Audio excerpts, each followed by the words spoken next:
Buenas, ahora sí. Buenas noches a todos y a todas. Qué rico estar una vez más con ustedes en nuestro miércoles de tinta para hablar de Cáscara de Nuez de Ian McEwan, que bueno, ya todos lo recibieron. Para hablar de este libro, hoy está con nosotros Sergio Alzate. Él es un periodista, editor y escritor. Ha publicado reseñas y entrevistas en medios como Lecturas, El Tiempo, El Espectador, la revista de la Universidad de Antioquia, la revista Ainers y El Estornudo. Es magíster en escritura creativa del Instituto Caricuervo y en 2024 publicó su primera novela reciente que está ahorita, pueden ver entrevistas, Nueve Dedos. Está haciendo asesorías y cositas por ahí, así que también aprovechen a seguirlo en sus redes, a leerlo y aprovechen también tener una rica conversación. Él, a propósito de esta novela, escribió sobre este libro. Sergio, primero que todo, buenas noches, bienvenido. Bienvenido a este Buenas club de... noches, muchas gracias por tenerme por estos lados. Gracias a ti por aceptar la invitación. Bueno, cuéntanos un poco, a todos los invito también a que aprovechen como siempre la presencia de nuestro invitado para hacerle preguntas, pero para comenzar, Sergio, bueno, escribiste una reseña, una nota sobre este libro que si no estoy mal publicó Anagrama hace como unos Siete 10 años, años, 7 años. siete años, Eh, 2017. 2000, ¿por qué elegiste hacer la nota sí, la reseña sobre este libro? ¿Podías elegir? ¿Tú elegiste hacer el escrito sobre este libro? No, en realidad fue una encomienda que me hizo mi editora en el momento y me dijo, mira, hay este libro de Ian McEwan que queremos reseñar. Yo ya lo conocía por Ámsterdam, que si no lo han leído les recomiendo mucho esa novela, para mí es su mejor obra, porque él tiene un estilo muy tragicómico que a mí me interesa bastante. Entonces me emocionó y cuando vi como la contracara de la edición de Anagrama, yo decía, pues, ¿cómo es posible que va a poner a hablar un feto? Entonces ese juego literario me atrajo mucho y luego de leer la novela, pues quedé fascinado con ese juego. Entonces ese fue como el proceso en el que llegué a reseñar esa novela. Bueno, hablemos un poco de la capacidad de Ian McEwan para... Yo leí en algunas de las entrevistas del autor, pues, donde decían que a un autor lo catalogan o de éxito total o de cafre total en el sentido de mal hecho. Atreverse a ser un feto de protagonista. ¿Cómo fue para ti como lector reconocer a un feto como protagonista? Yo creo que lo que más me interesa de esta novela es justamente algo que mencionabas allí y es lo divisoria que ha sido. Para algunos es una obra maestra, para otros es lo peor que Ian McEwan ha escrito. Y a mí me parece muy interesante esta novela porque es una novela imperfecta, lo cual para mí es bueno. Para mí es algo que a mí me interesa demasiado porque esa imperfección quiere decir que hay un riesgo, quiere decir que hay un interés por romper ciertos límites, por romper ciertas reglas, por incomodar. Para mí la literatura y el arte en general estás para incomodarnos. Si estos libros no nos incomodan al final del día, terminan siendo diseño de interiores porque los ponemos en nuestras bibliotecas personales y se ven muy lindos y ya. Pero esa no es la función de la literatura, si es que tiene alguna, y es incomodar. Entonces, ¿que el ejercicio es perfecto? No, pero justamente yo creo que eso es lo que me interesa de este ejercicio, porque es la tomada de un riesgo. Aquí me voy a desviar un poco y voy a dar una opinión que es muy controversial dentro de mi gremio, que es el de periodistas culturales. Eh, y yo detesto la obra de director de cine del director de Oppenheimer, de Nolan. Todo el mundo ama a Christopher Nolan como director de cine, dicen que es lo máximo, que es lo mejor, que ese hombre no, Dios mío, es un genio.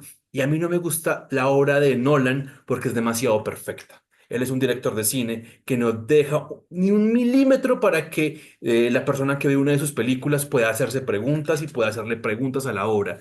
Esta novela es todo lo contrario a eso. Es una novela que desde el inicio, desde la primera línea, desde el primer párrafo, desde la primera página, nos invita a hacerle preguntas y a cuestionarnos todo el tiempo, a decir, ¿cómo es posible que un feto me esté hablando? ¿Cómo es posible que un feto esté hablando de estas cosas? ¿Cómo es posible que un feto entienda el concepto de azul? ¿Cómo es posible que entienda el concepto no sé, de una sociedad que empieza, que está en decadencia, de deudas, de padre, madre, asesinato? Entonces yo creo que esta invitación que McEwan nos hace todo el tiempo a cuestionar lo que le está haciendo, me parece que es maravilloso. Entonces, para mí fue muy chistoso ir leyendo a este feto, porque aparte creo que hay una cosa muy interesante y es llevar este ejercicio tenía o dos opciones realmente, o hacer una voz muy inocente, muy naif, muy angelical, como muchas personas imaginan que tienen los niños, que es que Dios los escoge del cielo y los manda en una cigüeña, libres de pecado, o hacer la parodia más parodia del mundo y hacer este feto que es más inteligente que nosotros, que todos nosotros juntos, que tiene más experiencia que todos nosotros juntos y es una voz tan plástica, tan impostada que en parte yo siento que Ian McEwan solamente le estaba mamando gallo al mundo y quería burlarse de un montón de clichés que existen acerca de cómo la gente a veces habla, cómo se expresa y cómo experimenta el mundo como esta cosa súper complicada. Entonces, a mí en lo personal me fascinó. Gracias, Sergio. Y ustedes, si alguno se anima también a escribir, perdón, a hablar, a abrir su micrófono, ¿cómo fue leer para ustedes este feto? Me he encontrado por casualidad con algunas suscriptoras que les ha fascinado haber leído sobre este feto y un poco lo que decía Sergio, ¿no? Esa conciencia de saberse británico, la diferencia de nacer en Corea o, ¿no? Bueno, estas realidades muy actuales de una reescritura, digamos, de Hamlet, una propuesta. Bueno, mientras se animan a participar, Sergio, porque son súper participativos, de veras, hoy están tímidos. Mira, Nayarit alzó la mano. Le voy a dar la palabra a Nayarit antes de el siguiente tema. Nayarit, buenas noches. Hola, buenas noches. Eh, Partiendo de lo que mencionaba Sergio, yo también sentí que el texto era como una especie de broma de un sentido del humor bastante ácido, esencialmente porque la voz del narrador, no solo por el hecho de ser, era como si la voz y el cuerpo del narrador no fueran consistentes. Sin embargo, me recordó que usualmente los padres creen que en su proceso de crianza construyen, ¿sí? O sea, que los niños nacen como un lienzo en blanco y que ellos son los que van a darle las pinceladas para la personalidad. Pero realmente las personas nacemos con rasgos de personalidad que se van afinando y que se van definiendo con el paso del tiempo y las vivencias, pero ya traemos una personalidad. Entonces me gusta eso, que hay una voz de la personalidad, uno casi que puede pensar en este niño ya grande. Me gustó cuando en la revista se hacía esta referencia que este era un Hamlet, porque en efecto estaba ese mismo drama familiar, ¿no? El drama entre una madre que engaña, que se alía con el hermano de su pareja para asesinar a su pareja y coger su riqueza. Eh, entonces, esa referencia me pareció muy pertinente para entender a qué nos íbamos a enfrentar. Y por último, amé el detalle del guante, porque fue uno de los detalles esenciales para darle un cierre y no permitir que estas personas quedaran impunes. Aunque me hubiera gustado que quedaran impunes, honestamente me habría gustado que se salieran con la suya. Yo iba un poco, porque el tipo, el papá no me caía tan bien. Sí, me pareció un poco patético. Pero ese detalle del guante, o sea, todo el tiempo ellos pensando, no, no hay huellas porque está el guante, no hay huellas porque está el guante. Si alguien no lo ha leído, tápese los oídos. No hay huellas porque está el guante y de repente está este tema de que el guante llevaba mucho tiempo sin ser usado porque estaba lleno de arañas y sus huevecitos. Y una cosa que uno dice, ay, ¿cómo, cómo se pasa este detalle? Entonces me pareció un detalle precioso para una novela que también tiene algo de policíaco. Entonces eso le daba muchos sabores y siento que ese, esta elección fue muy acertada porque nos cambió bastante el tono en el que veníamos. ¿Sí? Entonces ese bandazo también le da como un respiro a uno del lector cada mes, saborear algo distinto. Es como si fuéramos a comernos un plato completamente diferente. Gracias. Ay, me Aquí, encanta aquí que quiero meter la cucharada con algo, y es que Nayarit mencionaba una palabra que creo que es fundamental para entender esta novela, que es muy extraña, y es policíaco. Al final del día, este es un thriller policíaco donde nuestro gran detective no ha nacido. Y yo creo que en ese juego de absurdo, que es maravilloso, es, es la invitación que McEwan nos hace desde el inicio, y que yo creo que deberíamos abrazarla con total ganas desde la primera línea. O sea,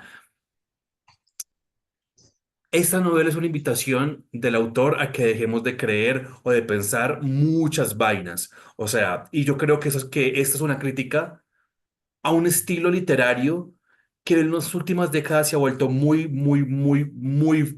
fundamental para el mercado editorial, y es que queremos una literatura ultra realista.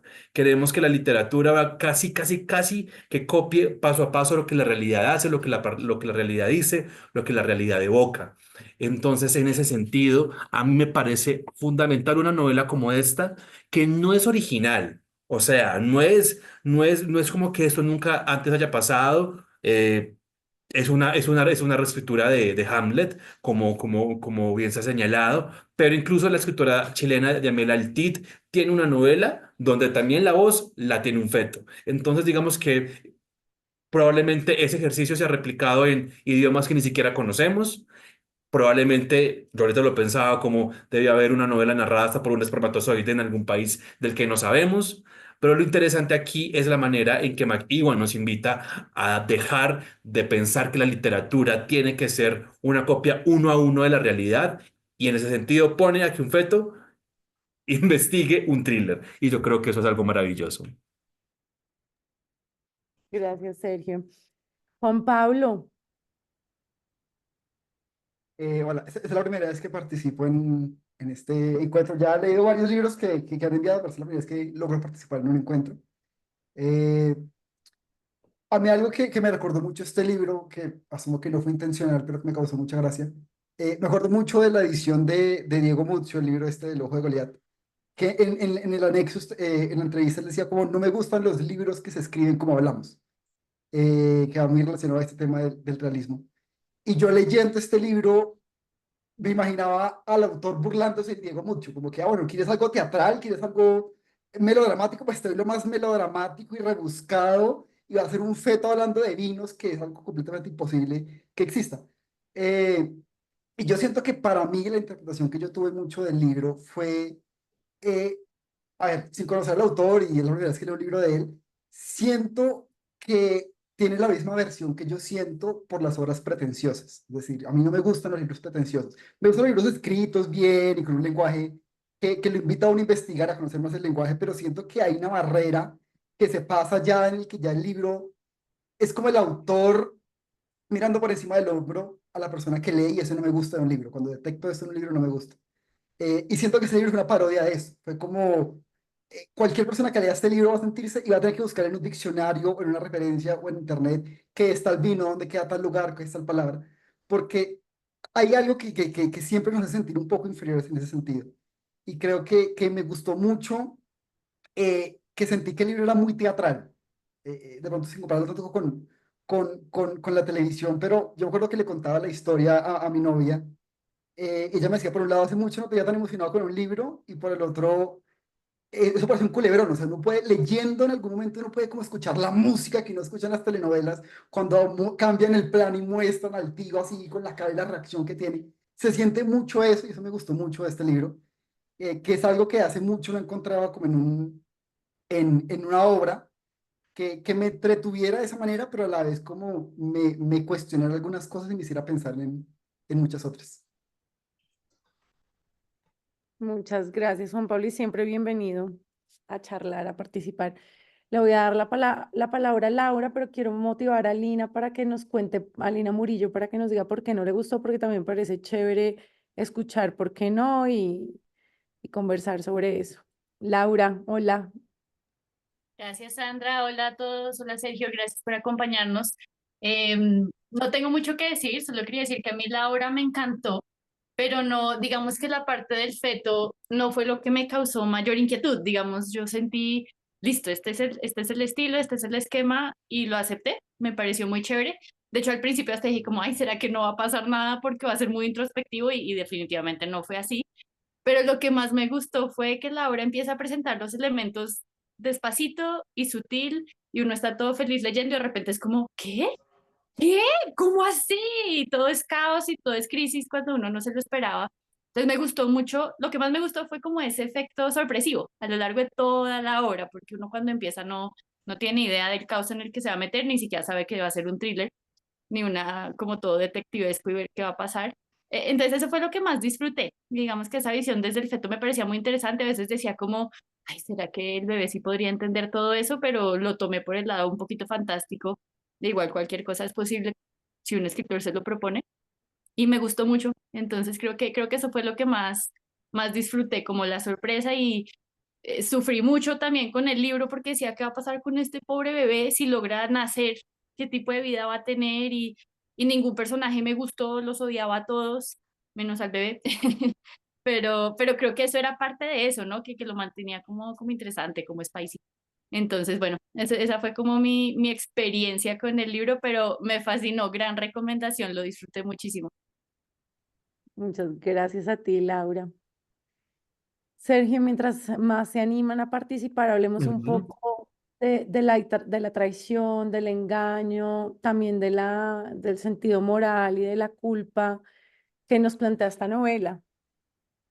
¿Cómo exploras todos estos temas? A mí me interesa mucho que yo creo que uno no puede creer ni siquiera en el narrador, porque el narrador es un narrador poco confiable. Puede ser que en vez de un feto, este sea un loco que nos está contando una historia y que nos quiere hacer creer que es un feto. Y todos nos leímos la novela pensando que era un loco, que era un feto y ya. Entonces, este es un narrador poco confiable, un narrador que no sabemos quién es, no sabemos si es que se dio, se metió todo el fentanilo que había en el mundo y está en un viaje loquísimo y cree que es un feto, no sabemos si es un mamagallista, no sabemos qué está pasando. Entonces, este es un caso donde el fondo de la obra, al final del día, Uno no sabe qué siente, como que tiene. Perdón, Sergio, que ahí te silencié. Justo iba a silenciar a alguien que estaba hablando y se me saltó y te silencié. no, no te Disculpa. preocupes. Sigue. Este es un caso donde el fondo de la, donde, sí, donde el fondo, o perdón, la forma se amolda con ese fondo. O sea, yo creo que si me hubiesen intentado vender esta historia con un narrador confiable, yo no lo hubiese creído. Pero nos la vende desde el inicio con un narrador que uno no puede confiar en él. O sea, si alguno de ustedes confió en ese narrador, lo siento, pero o sea, nunca acepten la ayuda de nadie en un cajero automático, por favor, porque si confiaron en este narrador, son capaces de darle la clave. Es un narrador en el que uno no puede confiar. Y ahorita se mencionaba algo y es eh, que no les agradaban los personajes. Y yo creo que también eso hace parte de este juego del engaño y la traición. esta es una novela para que a uno no le guste ningún personaje. A mí ni siquiera me gusta el bebé. A mí el bebé me parece molesto, me parece pretencioso, me parece que encarna lo peorcito del mundo cultural y pseudo intelectual. Entonces, en este nido de víboras donde uno no sabe quién es quién, en quién confiar, en dónde moverse. Realmente uno todo el tiempo está como de puntillas esperando que alguien caiga, esperando que las mentiras sean reveladas, esperando que todo se cristalice. Entonces esto me parece muy chévere, sobre todo porque eh,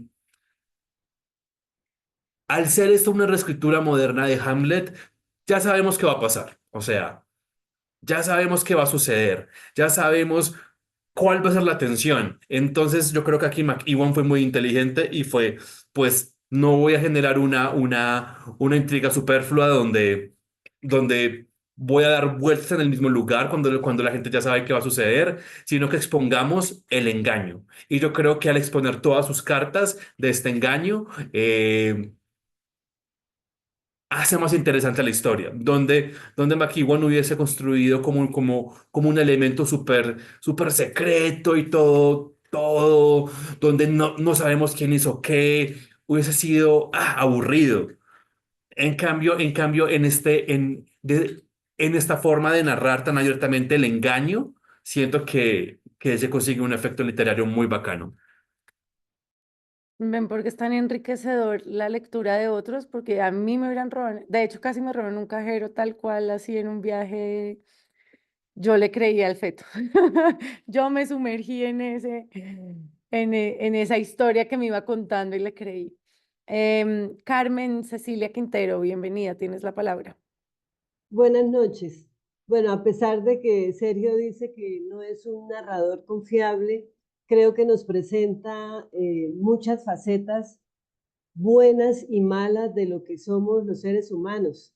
Nos muestra en esa narración la moral o la falta de moral más bien, la traición, el crimen, la infidelidad, todas esas pasiones que se viven desde, desde la antigüedad y se seguirá viviendo porque forman parte de los seres humanos.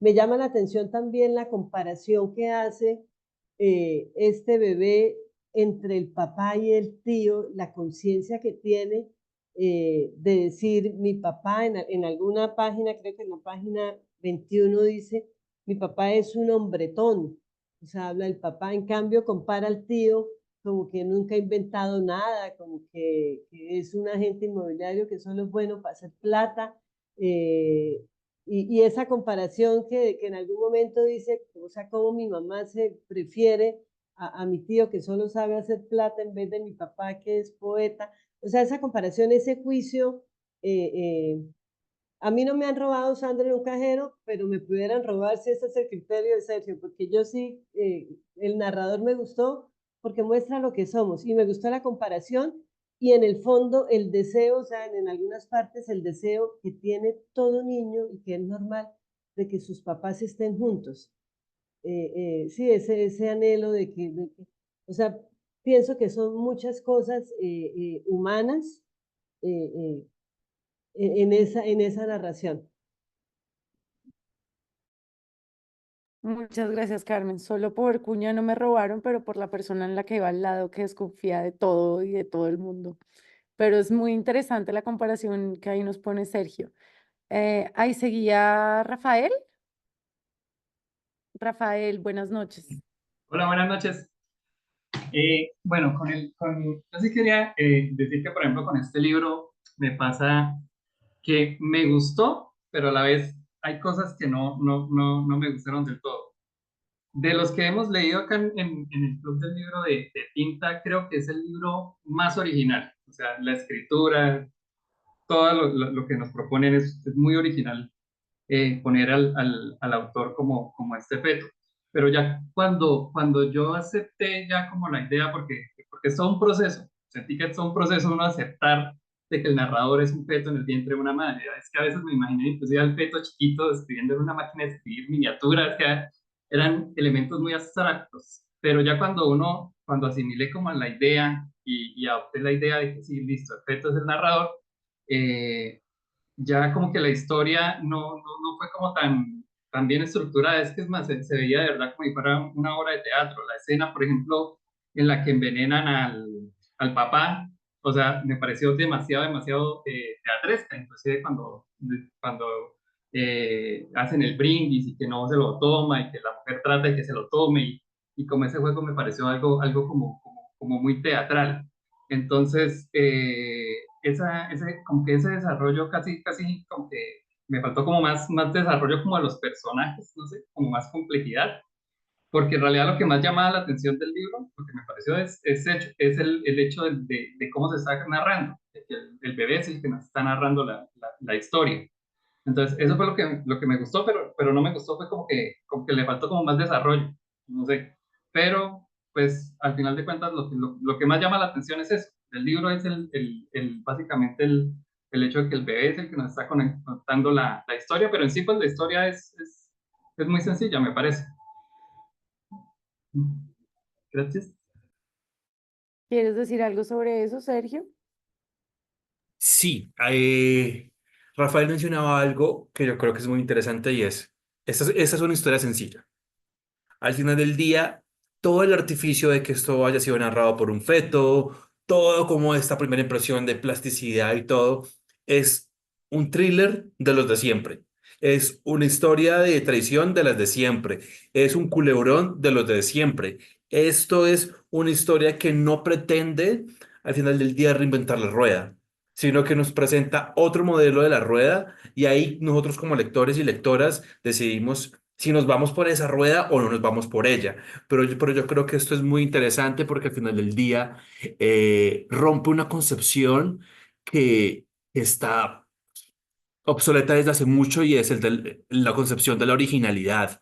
O sea, voy a hacer en estos momentos lo más cliché del mundo, que es citar a Borges, y es decir, ya todas las historias fueron contadas hace siglos. Lo que había por contarse ya fue contado. Amor, dolor, guerra, duelo, ya todos esos grandes temas de la humanidad han sido contadas una y otra y otra y otra y otra vez. Aquí lo interesante es ver cómo McEwan decide contar una historia de traición desde la perspectiva de alguien que no ha nacido. Entonces yo creo que ese punto es una historia que no es, o sea, es una historia sencilla, es muy válido y muy valioso a la hora de ver ese tipo de libros o productos culturales que a veces pueden parecernos loquísimos. No sé si se vieron la película Todo en todas partes al mismo tiempo. A mucha gente no le gustó la película porque decía que no entendía de qué trataba. Y esa película tiene una trama súper sencilla. Una mujer con un matrimonio que está a punto de derrumbarse, se siente la persona más mediocre del mundo, pero al final del día resulta que tiene el poder para salvar el universo. Es una historia que ha sido contada millones de veces. Lo otro es el estilo de dirección y los efectos y todo esto. Un poco pasa esto aquí en Cáscara de Nuez. Es una historia sencillísima con una premisa muy, muy, muy, muy, muy loca. Gracias, Sergio. Cindy, buenas noches. Muy buenas noches. Bueno, es la primera vez que participo en este tipo de encuentros. Ya me he leído varios libros desde la suscripción y me han parecido muy chéveres. Y de los que he leído, este me sacudió de tal manera como lo ha escrito Lady, y es que te da otro punto de vista de la maternidad y hasta de pronto de esa maternidad no deseada, porque desde que el feto habla, siempre habla como desde el rechazo de su madre, que no tenía cuidado al tener relaciones sexuales con su amante, que ni siquiera le había comprado la ropa para cuando naciera.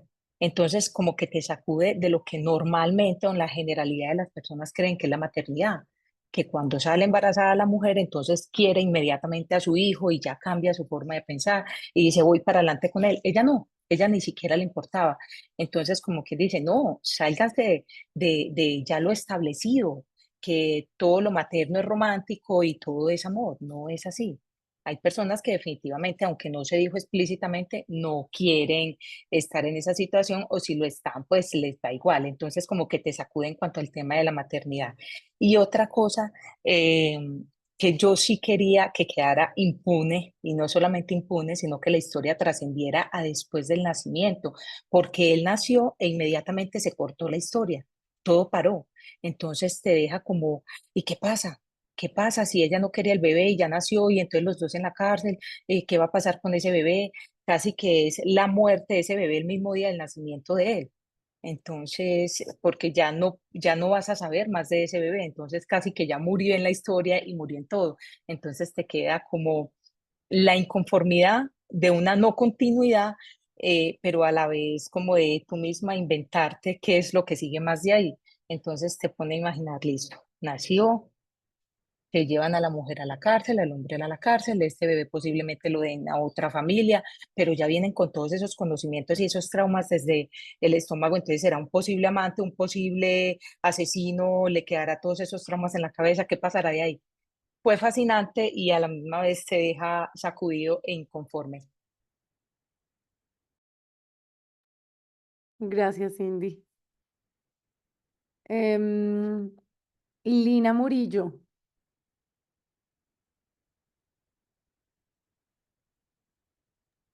Hola a todos.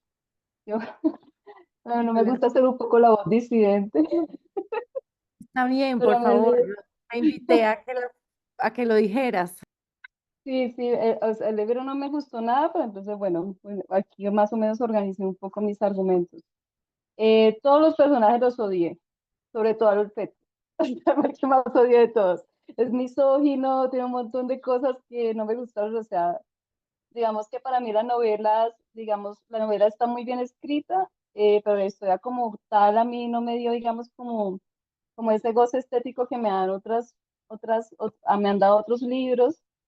Yo normalmente, digamos, cuando me cruzo con un libro, o sea, que me confronta, digamos, este lo terminé, sí lo terminé de leer, o sea, normalmente algún libro así yo lo abandono porque hay muchos libros en la vida y poca vida, pero este lo terminé porque pues es corto, porque yo de verdad amo a Hamlet y me causaba curiosidad y fue como otra cosa totalmente absurda y distinta. De pronto fue, digamos, estaba esperando más y digamos, pero, o sea, no estoy diciendo que sea un mal libro, bueno, o sea, ningún libro es malo, ningún libro es bueno, a todos nos gustan cosas distintas, pero digamos que eh, las pasiones que puede despertar la literatura en general, en mí me despertó este libro como cosas muy, muy normales, muy malas, como no sé cómo explicarlo, o sea, digamos como el goce estético no lo tuve como tal. Creo que la primera vez que me pasa, vengo desde el principio, entonces todos los libros me han gustado hasta este, fue como, ah. Entonces, igual digamos un libro que no te guste, yo pienso que te confronta, incluso puede que no lo olvide, porque digamos una de las cosas que ya en este momento de mi vida, como soy bastante lectora, no estudié literatura, o sea, solo soy lectora por goce estético.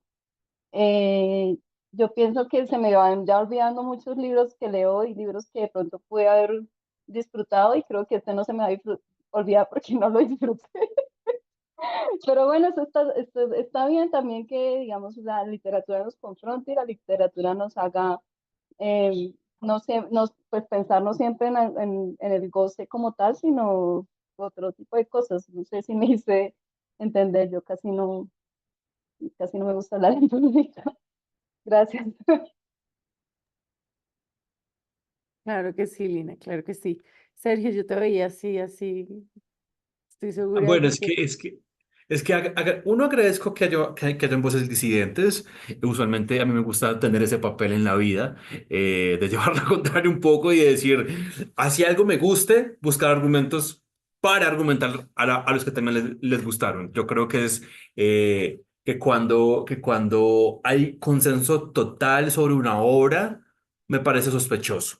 Y es bueno que una obra genere este tipo de opiniones contrarias, sobre todo que algo que yo enseño en los cursos de periodismo cultural o en las asesorías de periodismo cultural para todos aquellos que quieren acercarse un poco a cómo escribir reseñas es, a veces es importante leer, escuchar, ver cosas que no nos gustan porque eso nos va perfilando bastante el gusto, eso nos va ayudando a expandir el horizonte.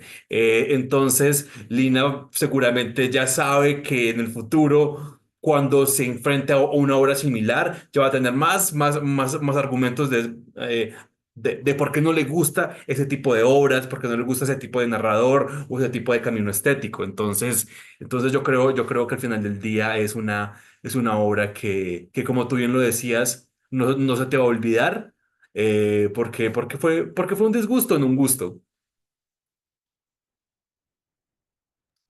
Pero también lo terminó, cosa interesante, ¿no? Porque muchos lo Sí, cierran, entonces al menos también escrita que la mantuvo ahí como lo mismo, van a hacer, no van a hacer, qué pasó y bueno, después ya no sabemos el es qué pasó que, después.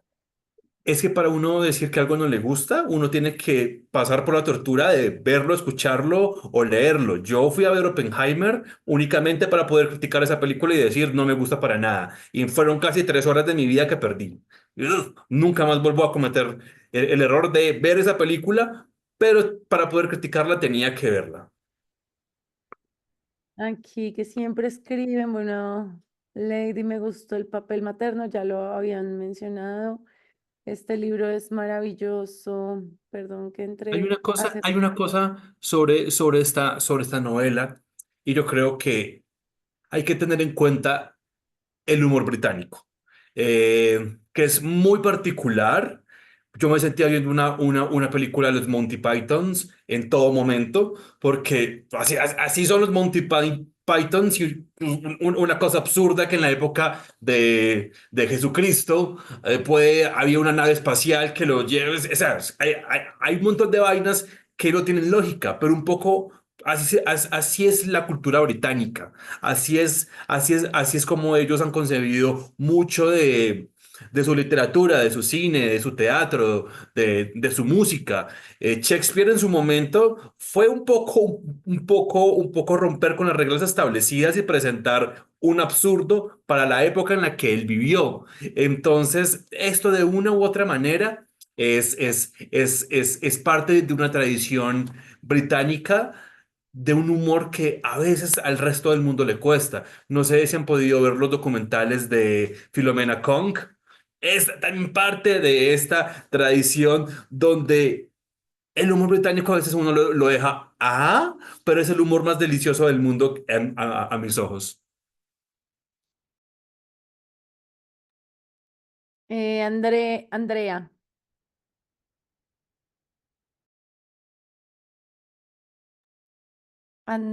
sí, al revés. Ahora Hola, sí. buenas noches para todos. Primero agradecerles, súper feliz. Es mi segundo libro de este club y estoy muy contenta.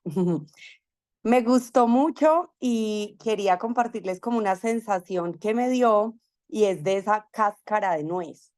Yo soy médica, soy cirujana y entonces pues claro, yo podía recrear en mi cabeza todo lo que sucedía como en su gestación. Pero esa sensación de estar encerrada, como yo era como, uy, qué desespero.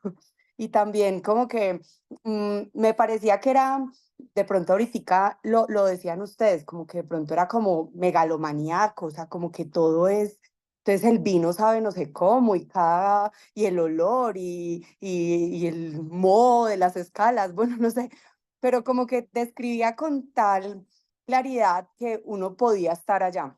Entonces, como que parte de la sensación que me generó fue como de angustia, de estar encerrada, de querer salir. O sea, como que ya sé exactamente qué está pasando, ya sé cómo son los ojos de la mamá, ya sé cómo piensa el papá, ya sé cómo lo quieren matar, pero quiero salir de aquí.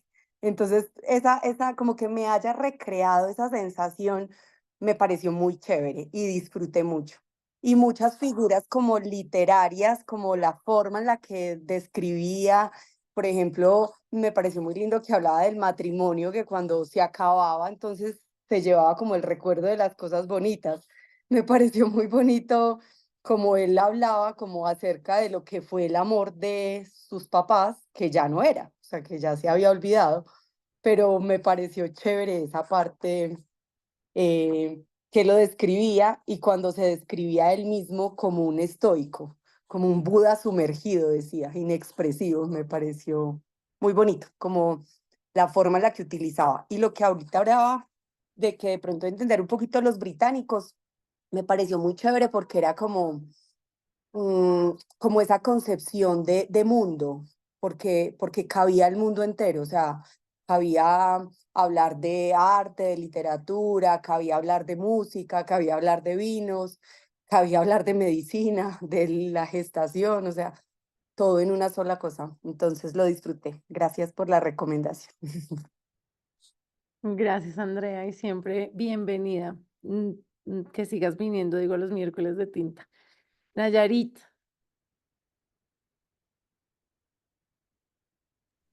Ya, es que siempre embolato el micrófono. Eh, sobre ese punto, sí, y yo también experimenté cierta sensación de agobio, como una dificultad respiratoria, como una especie de asfixia de la noción de estar contemplando cómo se está definiendo mi futuro, cómo están todos actuando y yo los estoy viendo, yo los estoy escuchando, yo los estoy sintiendo, pero no puedo hacer nada para defenderme.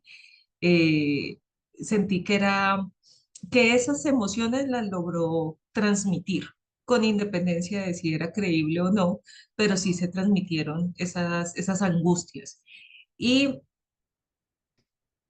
sentir que para todos los demás yo solo era una masa de células que además representaba eh, un estorbo, una incomodidad.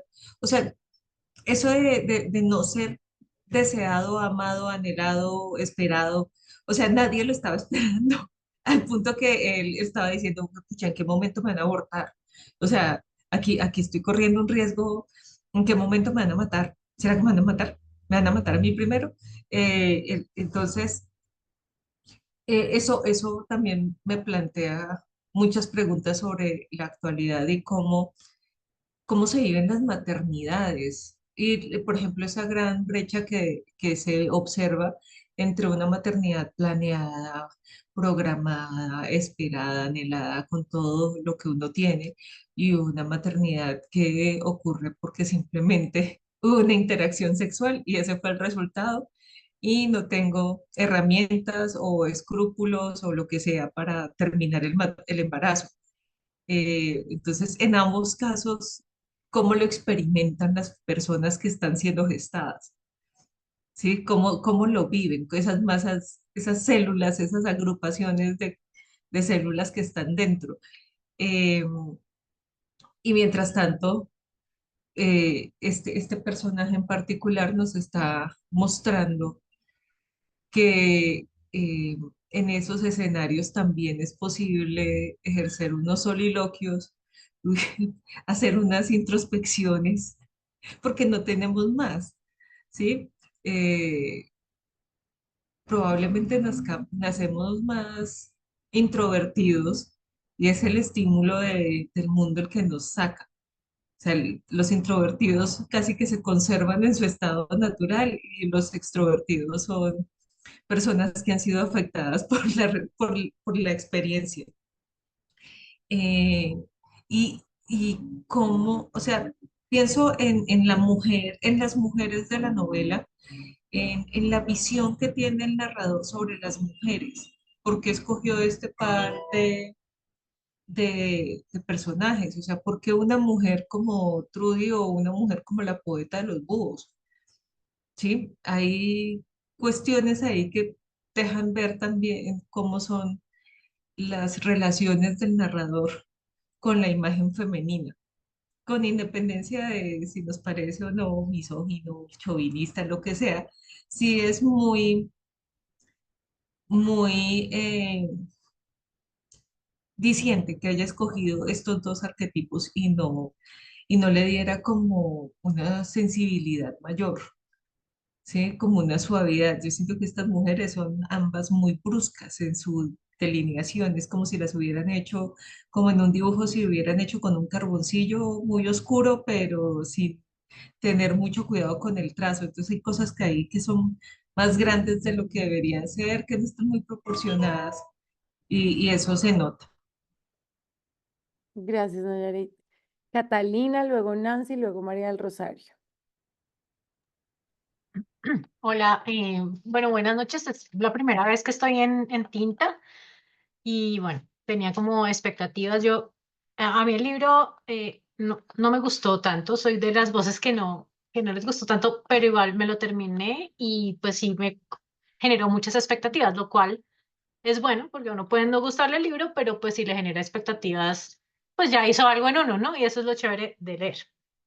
¿Qué pasa? Yo cuando Sergio estaba hablando de lo de que el feto podía no ser el feto, yo algún momento pensaba que efectivamente era como la voz de la segunda conciencia que tenía Trudy, como que la misma Trudy quería salirse con la suya y matar después a Claude y quedarse con toda la plata, y yo tenía como esa expectativa de que ella misma estuviera narrando un hemisferio, una historia paralela a través del feto. Pero pues lo que me motivó a terminarlo era que yo sí quería que fuera el Feto el que estuviera narrando. Entonces yo tenía allí una contradicción y cuando Sergio dice, no, pues de pronto te estabas engañando peor, dije, no, pues peor. Ahora sí que menos, que de repente no lo voy a recomendar, digamos, ¿cierto? Dije, bueno, ahora sí ni modo. Y lo otro un poco pues que me generaba también como una expectativa, era justamente lo que acabo de mencionar, Sergio, sobre Monty Python, que dije en un principio, dije, bueno, ven, esto puede ser un tipo de escritura inglesa, como bien sabemos de su humor negro, y puede estar diciéndome el derecho que tendría de tener esta vida paralela de Life of Brian, ¿no? De Monty Python. Yo decía, bueno, a ver qué se desarrolla aquí, pero entonces yo me quedé como sin conclusión, ni por el lado de la venganza del hijo de su madre, que era lo de Hamlet, ni por el lado de la voz de la conciencia de la mamá a través del feto, que lo hacía con sus planes maquiavélicos, ni tampoco por el lado del humor. Entonces sí quedé como, pues esto se terminó, me lo acabé y bueno, lo cierro y pues tenía mucha expectativa de la reunión, eso era lo que me quedaba un poco en el tintero. Eso quería decir, muchas gracias de todas maneras, aquí seguiré. Gracias, Catalina. Bueno, y de eso se trata. Y yo creo al final la lectura compartida también hace interesante que alguien ve valioso algo o que uno no había visto antes. Y Jenny aquí dice algo muy, muy chévere que yo creo que al final es el poder de la literatura y es que nos hace creer, porque por supuesto yo creo que nadie realmente cree que pues que un feto tenga esta conciencia y tal. Ella pone aquí, para aceptar como verdadera esa posibilidad de un feto pensante, tendríamos que considerar que existe pensamiento sin lenguaje, que existe conciencia sin pensamiento y que el lenguaje viene a algo que no es el otro. Definitivamente licencia ficcional. Andrea, ya. Nancy, Hola, buenas noches. buenas Pues, noches, bienvenida. es la primera vez, como muchas otras, en que asisto. Solo me he leído un libro anterior, que es El Ojo de Goliat, que me fascinó. Em, y a mí realmente todos los libros me encantan, aunque no me gusten. O sea, siempre el libro trae algo. Em, este libro, además de muchas cosas que ya dijeron, con las que estoy absolutamente de acuerdo casi en todas, em, detecté obviamente el humor inglés. Yo vengo de familia inglesa, entonces ese es un humor no tan fácil, pero mi libro tiene muchas caritas felices donde encontré muchas referencias a ese humor inglés. Y obviamente pienso que el narrador es poco confiable. En varios momentos me dejaba pensando, no, su merced, usted no estaba ahí, pero ¿de dónde sacó eso? ¿Pero cómo así? Pero me encanta también que pues que sea capaz de contar una historia que uno se queda pensando y de dónde la sacó. Muy bien. Y lo otro que me llamó la atención es el to be or not to be. Él todo el tiempo está cuestionando para allá y para acá. Él siempre tiene dos versiones, él siempre tiene dos posibilidades. Entonces me parece que, digamos, hay una conexión allí con el origen, que es el de Hamlet. Y me recordó un libro que no es muy largo, que también es un libro absolutamente loco. Cuando uno lo lee no se da cuenta, pero cuando lo lee por segunda vez se da cuenta, que se llama El nadador de John Cheever, que se lo recomiendo. Uno lee, eso es realmente muy corto, uno lo lee y piensa que leyó un libro, y cuando lo vuelve a leer se da cuenta del absurdo del libro. Es muy interesante. Y este me lo recordó, porque había momentos en que yo me tenía que devolver y yo, un momentico, ¿y usted cómo sabe lo que pasó en el estudio si usted está en la barriga de su mamá y su mamá no estaba en el estudio? Entonces me devuelvo y ya encuentro que él dice que él se va a salir, que él tiene un poder del pensamiento y se va a ir hasta allá.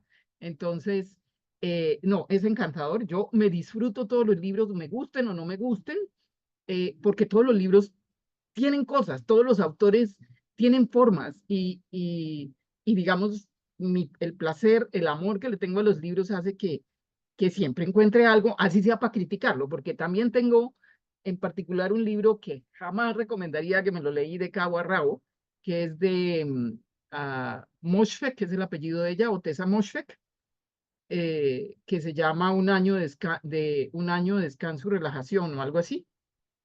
Pésimo, o sea, yo siento que ese sí, porque es un libro no verosímil. Y aunque este no es verosímil, yo no sé cómo hace Ayan para que uno, en medio de lo no verosímil, le crea o se lo goce. Gracias. Gracias a ti, Nancy. No, yo creo que de ahí radica el poder de los que le celebran como una obra maestra, y es que uno le cree, sabiendo que eso es como imposible, pues uno le cree. María del Rosario, hola. Hola Sandra y hola a todos. Bueno, pues yo también estoy de acuerdo con todo lo que han conversado aquí. Yo pienso que parte de lo magnífico de estas lecturas sorpresa son estos encuentros porque uno se enriquece muchísimo. Yo cuando llegué hoy a la reunión no sabía si el libro me había gustado o no me había gustado. Yo tenía ratos en que lo pensaba y decía, el libro me gustó, el libro es muy bueno, y otros ratos en que decía, no, pero es que la historia es tan simple, tan tonta, pues como que no hay nada. Entonces creo que mi sensación al final, que es la que les quería compartir hoy, estando de acuerdo con muchas de las cosas que ya se han dicho, es que a mí, pues más allá de si le creí o no le creí al narrador un feto, sí me causó mucha impresión cómo las personas desconocemos lo que está pasando dentro del vientre de una madre, como un bebé dentro del vientre de una madre es una barriga grande y no más.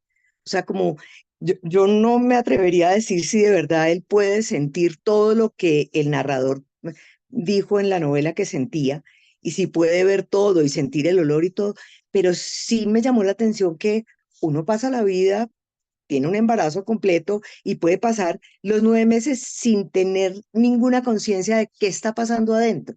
Y entonces alguna decía, como esa sensación de encierro. Sí, yo también sentí esa sensación de ese bebé diciendo, oiga, yo quiero manifestarme, le voy a dar una patada a mi mamá, ya le di la patada y ahora qué pasa aquí.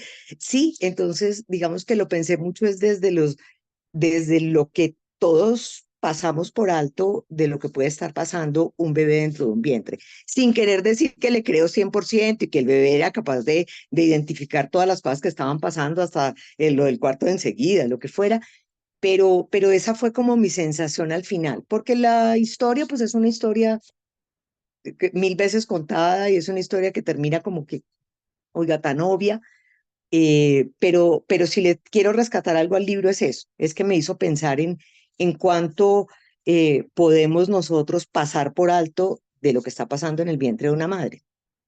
Y muchas gracias, siempre me parecen magníficas las elecciones y estoy muy entusiasmada con la edición que viene ahora para la celebración del cumpleaños.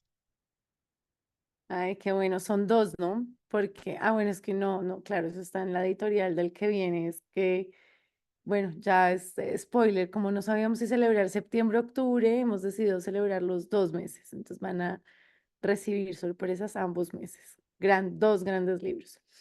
Sergio, por aquí había un comentario de Marco que dice, creo que la publicidad del nuevo Hamlet es engañosa, no hay motivo de Ujú. comparación. No hay motivo de comparación ni en ningún sentido, salvo una lejana similitud argumental, pero lejana. ¿Tú qué opinas de eso? Eh, que el mercado editorial siempre va a exagerar con las cosas. O sea, si uno, o sea, digamos que lo que ponen en esta faja las editoriales, siempre toca tomarlo con pinzas porque las editoriales lo que quieren es vender un montón. Entonces, al final del día, probablemente el equipo de marketing de Anagrama presionó mucho por eso. Pero o más bien desvió la atención de lo que sí tiene Hamlet esta novela, que creo que Nancy lo mencionaba, y es ser o no ser. Allí es donde esta novela realmente es una reescritura. Allí es donde esta novela realmente coge esas cuestiones y las plasma en esta obra. Porque claro, cuando la gente piensa en reescritura, piensa un poco como en el remake de una película. Entonces vamos a ver Freddy Krueger, la original, versus el remake que se hizo en la década del 2000, y vamos a ver qué tanto se mantiene de la misma esencia o no. Y no, una reescritura, eso, en el caso de la literatura, eso es coger como un pequeño, como una característica, como un sustrato estético e intelectual y llevarlo hasta sus últimas consecuencias. Entonces, yo creo que la reescritura realmente no se da en que haya como una correspondencia uno a uno, en el que los personajes se puedan ver acá o allá, sino que están en el ser o no ser y en el enfoque que se le da a la tradición, porque ambas obras comparten esa dinámica de la traición y de las bajas cualidades humanas cuando viene este tema, cómo somos capaces de traicionar a los demás, como gran tema central. Entonces, sí, creo que Anagrama exageró bastante. Creo que los periodistas culturales compraron mucho esa campaña de marketing. Yo como periodista cultural me encanta criticar a mis colegas porque lo hacemos muy mal muchas veces, pero al final del día sí siento que en el ser o no ser, allí está la cuestión. Muchas gracias, Sergio. Bueno, si nadie más tiene alguna pregunta, comentario, los invito a el momento de la noche de tomarnos una foto con el libro. Entonces los invito a que abran sus cámaras y yo hago aquí un montaje para el Alt Control suprimir. Perdón, suprimir no. Bueno, va. Hoy estamos varios, entonces voy a hacer varias tomas. Entonces, puedo empezar. 1, 2, 3. Voy, que son 3. Ah, bueno, no, pero los siguientes. Aquí también, aquí veo a Natalia. Otros. 1, 2, 3. Y bueno. Ay, otra vez que alguien abrió más cámara. Otra vez, otra vez, otra vez. Y 1, 2, 3. Listo.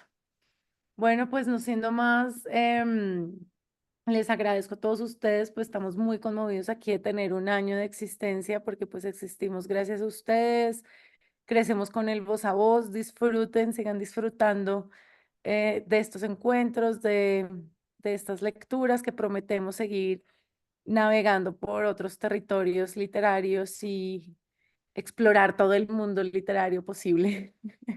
Seguiremos llegando a territorios inexplorados. Así que feliz noche para todos y nos seguiremos viendo en el próximo mes. Chao, chao. Feliz Gracias. noche. Chao. Chao, que estén muy bien. Hasta Hasta luego. luego, gracias. Buenas Chao, noches. gracias. Feliz noche. Ay, chao.